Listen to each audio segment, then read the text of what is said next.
बिस्मिल्लाहिर्रहमानिर्रहीम। मेरे प्यारे आका अलैहिस्सलाम के प्यारे दीवानों, क़यामत की निशानियाँ सीरीज़ का एक और हमारा नया एपिसोड, एक नई वीडियो है जो हम आपके सामने इस वक्त पेश कर रहे हैं कि आका अलैहिस्सलाम ने इरशाद फरमाया कि करीब क़यामत ज़िना कसरत से होगा। अब अगर आप देखेंगे कि ज़िना कसरत से इतना क्यों हो रहा है, क्या वजह है, तो बहुत सारी वजूहात आपके सामने निकल के आएंगी और इसकी बुराई भी और इसकी जो है तो तकलीफ़ें भी लोगों के सामने है, इसकी मुसीबतें भी लोगों के सामने है। आका अलैहिस्सलाम ने इरशाद फरमाया था ना कि जब ज़िना कसरत से होगा तो ज़िनाकार को अल्लाह ताला कब्र से पहले, दोज़ख से पहले दुनिया ही में अज़ाब में मुब्तला कर देगा। तो आज बहुत सारे असबाब हैं इसके, और सबसे बड़ा मैं अगर कोई सबब समझता हूँ इसका तो वो मोबाइल है कि हमारे मोबाइल के अंदर तरह तरह से जो तो गुनाह पर उभारा जाता है, और बहुत बड़ा ज़िनाकारी का सबब ये हमारा मोबाइल फ़ोन है।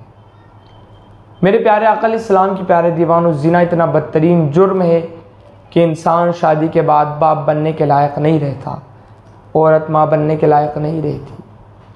लेकिन इस जुर्म को तरह तरह से हमारे मुआशरे में सरअंजाम दिया जा रहा है, इसलिए कि लोगों के दिलों से, लोगों के नफ्स से हया का मादा बिल्कुल मिट चुका है।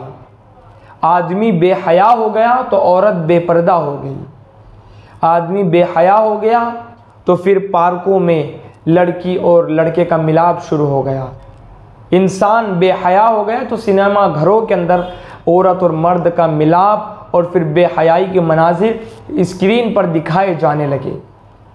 हमारा मुआशरा शर्म से बिल्कुल कोरा हो गया।